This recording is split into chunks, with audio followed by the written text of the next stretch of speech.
Hi guys, I got to go to the 2024 Hugo Awards. Now, in case you don't know, that means that I went to Worldcon, also known as the World Science Fiction Convention that was held this year in Glasgow. I'm gonna be honest here, I 100% went as an excuse to turn this into a really fun sightseeing trip with me and my dad. We got to go to a whole bunch of very cool places, including London. We went to 2 different towns in Scotland, and then we also finished out our trip in Dublin. And we had a fantastic time. I really ended up getting to go to the conference for only about 2 days, but I did go. And I wanted to talk to you about how fantastic of a time I had at Worldcon this year. So the first thing that I want to cover in this one is just a little bit about my thoughts on the Hugo Awards Ceremony, a little bit about what it was like, and some of my thoughts on the winners. And then I wanted to tell you a little bit about some of the authors that I got to meet at Worldcon. It was one of the best Worldcon years I have ever had. It was so fantastic. I got to meet so many cool science fiction authors that I have always wanted to meet. And then lastly, I just wanted to talk a little bit about the awesome Trinity College Library, one of the world's most beautiful libraries that I got to go check out. So let's get started. All right, so first of all, let's talk about how Worldcon is set up. It's almost always set up at least a couple years in advance, and it's all volunteer run. And this year they handled a lot of things very transparently, including all of the fraudulent votes that got submitted. There was a rumor going around that a lot of these fraudulent votes had something to do with what happened in China last year, but the rumors around Worldcon this year weren't that it had anything to do with China or the Chinese, and it was actually a underground gambling ring that was illegally gambling on the outcome of the Hugo Award this year, and somebody wanted to make some money, so they thought they were going to rig the election and make a whole bunch of money on the outcome. I don't know how real that is or not, but that was the rumor.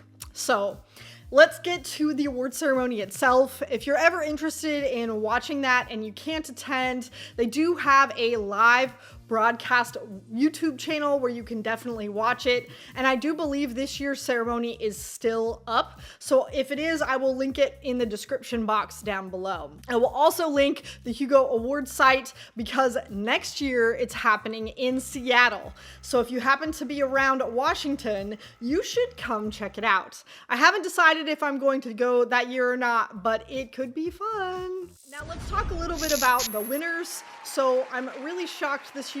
I didn't really love the lineup and the nominees, so I decided I wasn't going to care as much about this year. I almost chose not to vote. I still did, but I was thinking about it. And I didn't feel like they were representative, and I say that almost every year, so I'm starting to sound like a broken record. So the winner of this year's Best Novel category of the Hugos was Some Desperate Glory by Emily Tesh. This is the one that I voted for. And I do feel like this one has a little bit of a YA vibe to the story, but it was a fun story. It really follows a girl who is in future in space, and she is fighting a war against the enemy faction of humans who are responsible for destroying Earth. And they're a very warlike community, and as she goes back and tries to rescue her sister from the enemy lines, she discovers that what she's always been taught is maybe not the truth, and has to face whether she wants to change or not. There was a lot of really cool themes in this one. I felt like it was a really fun read, and it was the one I voted for, but it was also, like I said, not as representative of the science fiction genre as I wish it had been.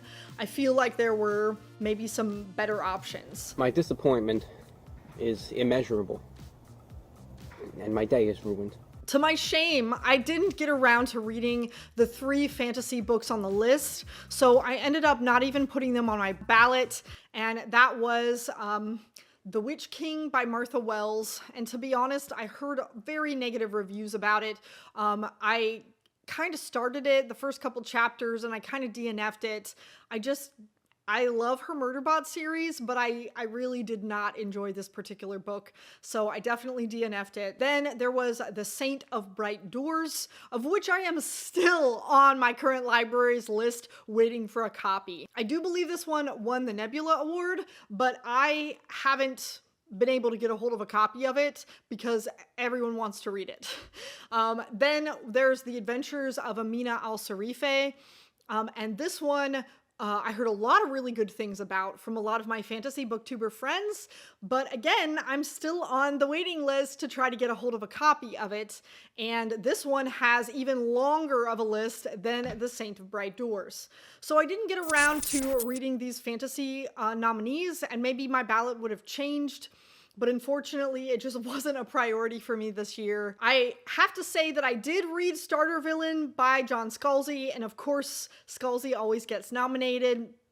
His books are very fun and funny, and I'm not even sure that this qualifies as science fiction. It might be fantasy.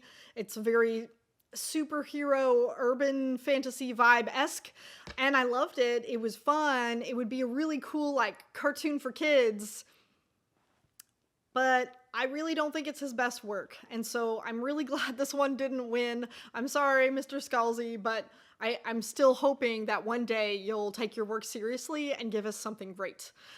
In the meantime, not holding my breath.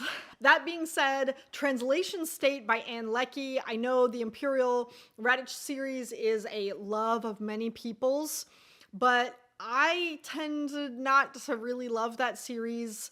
Maybe I didn't give it a fair shot, but I did try this particular one with a friend of mine and ended up DNFing it.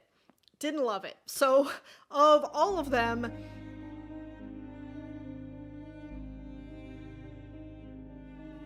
I don't know what that means about the Hugos other than that's some opinions. Let's talk a little bit about the novella category, which is one that I tend to be a little bit more interested in sometimes. But Thornhenge by T. Kingfisher was the winner this year.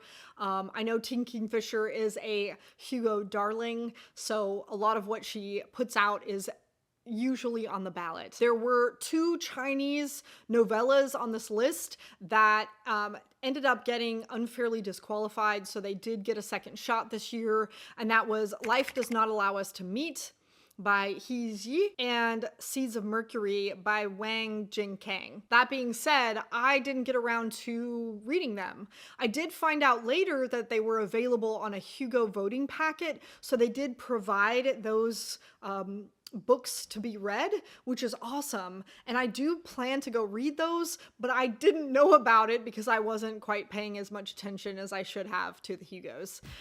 They also have Mammoths at the Gates by Ni Vio and Mimicking of Known Successes by Malka Older. This one I did read. And then Rose House by Arcady Martin.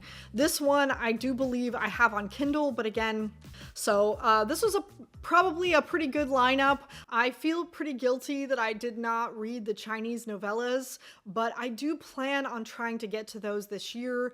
Other categories that I'm just gonna briefly mention here. The Best Dramatic Presentation Short Form, so TV show, is The Last of Us, the episode called Long, Long Time, which nobody's surprised about. The Best Dramatic Presentation Long Form, which usually tends to be a movie, is The Dungeons and Dragons Honor Among Thieves. Again, kind of aimed at that particular population, so no one is surprised. As far as the best series goes, I really felt really sad because Adrian Tchaikovsky's Final Architect series was up, and I feel like he kind of got robbed because the winner was the Imperial Radix series by Ann Leckie. Now, again, I do feel like she has lots of popularity for this series, so good for her. Not terribly upset about that one. I have to say that the rest of the series on this list were ones that I wasn't very familiar with, so those were the 2 that I was aware of, and I'm glad if Adrian Tchaikovsky has to lose, I'm glad it was to her. So that does it for most of the Hugo business. Now, let's get into some of these fantastic authors that I met. Now, if you're not familiar with how Worldcon is set up, there's always an exhibition hall. And in the exhibition hall, it's usually like a big auditorium with a whole bunch of different tables. And they have tables related to artwork, and they have people selling bookmarks, and they have people selling their individual self-published books. We also have quite a few publishers that showed up. I know for sure that I saw the Angry Robot table. I also saw the Galance table and the Solaris table. There were quite a few different tables that were selling copies of their books that people might be interested in checking out. They also had a broken binding table, which was really awesome. And I had a really good time looking through all of the books that were available. There were some really beautiful copies of some books that were not available online anymore. And sadly, I didn't have any room in my bag for these, but Broken Binding really has some pretty stuff that's coming out. Anyway, while I'm looking at all of these different tables, I happen to look over at the Glance table and see that there is a woman there who I recognize from the back of one of my covers of my books. And I'm like, oh my gosh, you're Elizabeth Bear. I know, stunning intro comment. But she's like, yeah. And we get to talking a little bit. And I was just chatting with her about whether she's got a new book coming out and what she did with one of her characters and things like that. And then I decided to take a quick selfie. And she's asking the guy across the Galance table to kind of help us take this picture. And he's like, sure, whatever. And it turns out it's her husband. And her husband is like, hey, don't you want a picture with me? And I was like, oh yeah, sure. I don't want you to feel left out or anything like that. And so I take this picture of him, you know, behind the Galance table. And then we get to talking. And I realized that the pity picture that I just took is of an author that I know. And not only is this man her husband, and I was just thinking that we were having a good, like, funny time, but no, he's Scott Lynch. He wrote the Lies of Locke Lamora series. And after my brain cells finally started turning back on and I happened to look down at his tag, I was like, oh my gosh, you're Scott Lynch. I had no idea. And I had to pull my foot out of my mouth and apologize to him because I had been talking to him the whole time about his wife, not about his stuff. And here he is signing all these books and I just like didn't register it. Anyway, Scott took it really, really well. He's such a fun guy. And I think he had a good time with it. I happened to meet up with one of my booktube friends, Thomas from SFF 180. We actually made a video. So if you haven't checked that out, go check that out here. But that being said, he introduced me to a couple of other really awesome authors, Jeremy Szal, who happened to be standing right behind Scott Lynch. Apparently everybody at the Glance table doesn't actually work there. They're just all authors. And as I'm walking away from Jeremy Szal, who wrote Stormblood, by the way, which is a book that I currently am listening to right now, I happen to see who other than Alastair Reynolds. He's just standing there, like walking around like a normal person. And we happened to go up to him and chat a little bit about him. And he was such a nice guy. He is so talkative and so easy and fun to like chat with. I was even able to ask him like, hey, why did you change your book titles? Like you had it called The Free Prefect and now it's called Aurora Rising. And it's really difficult to figure out which book is which when you do this title change. Why did you do that? And he was like, oh yeah, I made book 2 and book 3 and they were both 2-word titles. So I really wanted to have book 1 have a 2-word title so it just fit together all as a trilogy. And so some of my other friends had renamed books. And so I kind of asked Galance if we could do it. And, you know, I didn't know at the time that so many other books were entitled Aurora Rising. And I was like, yeah, would you have done that if you had known? And he was like, yeah, it was probably not a good decision. So I thought it was a really interesting, very candid conversation. 10 out of 10, would absolutely recommend talking to Alastair Reynolds. Fun little secret about this is after we were chatting for a while, Unfortunately, I had had too many cups of coffee, and I started kind of having to do the pee-pee dance. And I'm like, hey, well, it was so nice meeting you. Thank you for the picture. I have to go. And he just kept talking to me. And then he started telling me about the weather in Scotland, and it was fantastic. And I'm like, I'm really talking to Alastair Reynolds, and this is so fantastic. But at the same time, I was like, I have to pee, I have to pee, I have to pee, I have to pee. And then I was like, okay, well, thank you so much. I have to go. And then he started telling me about how he and his wife started watching Young Sheldon and how much they liked it. And I was like, yes, but I have to go. And he just kept going. So my friend Thomas had to come in and save me and be like, okay, well, we have to go. See you, bye. And I'm like, I feel so bad because I wanted to talk with him. I could have chatted with him for hours.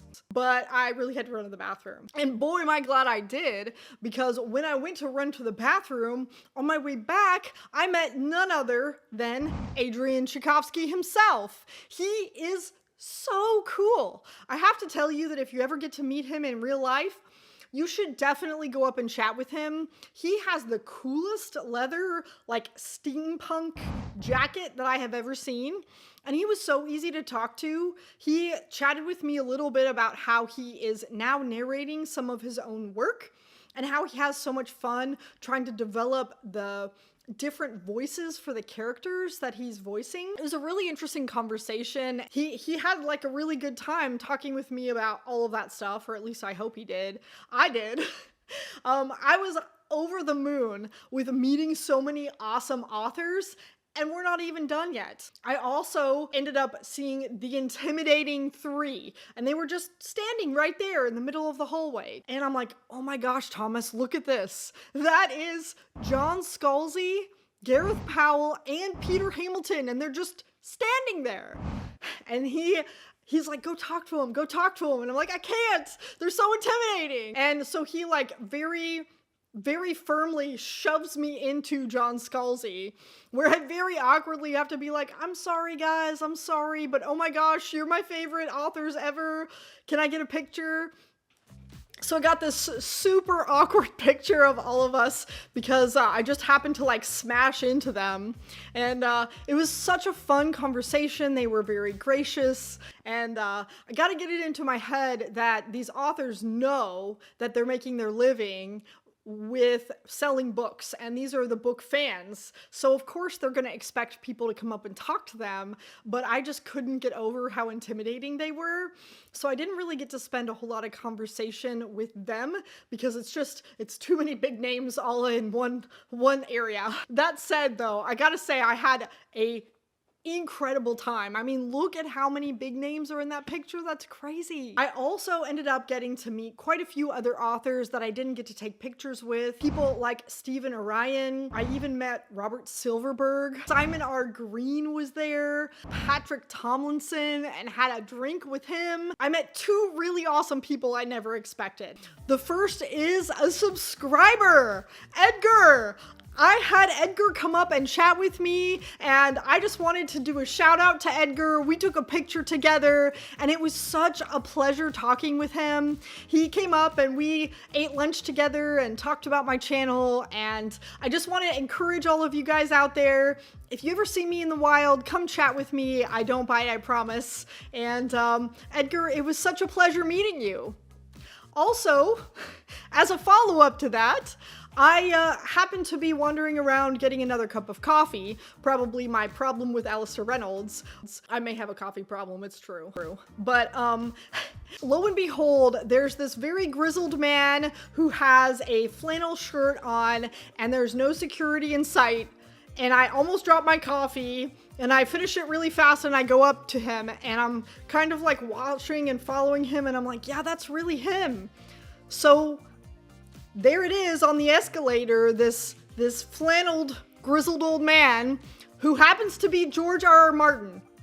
There's no line, nobody is standing there, everybody's pretending like this is normal, and I'm really weirded out. So I ended up following him, and nothing was happening, so I walked up and introduced myself, and he was more than happy to take a picture with me. And because I have my stunning opener of, "You're George R.R. Martin," and he's like, "Yep."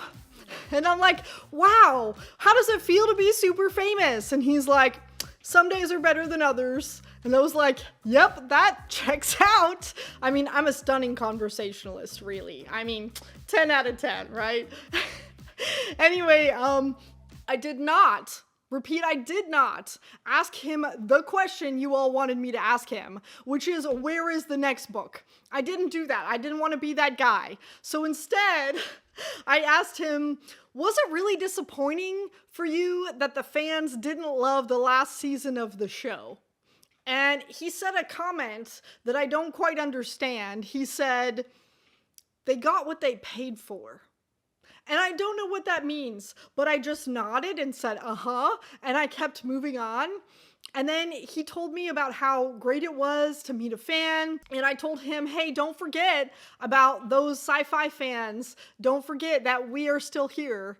And I know the fantasy fans have lured you away, but we would love some more science fiction if you get around to it. And he just kind of laughed, and then he just kind of like waved goodbye and moved on. And he will probably never remember that conversation, but it was a killer time. I can't believe I got to meet all of these authors. It's so many.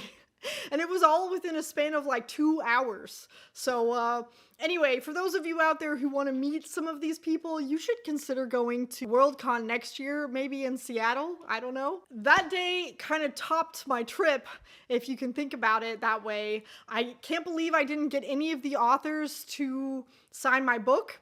I even got to stand in line for Robert Silverberg, but ended up not getting through the line. So unfortunately, I didn't get to meet him, but I did snap a quick picture of him signing someone else's book. So proof that he was there. Anyway, I really had a good time with it.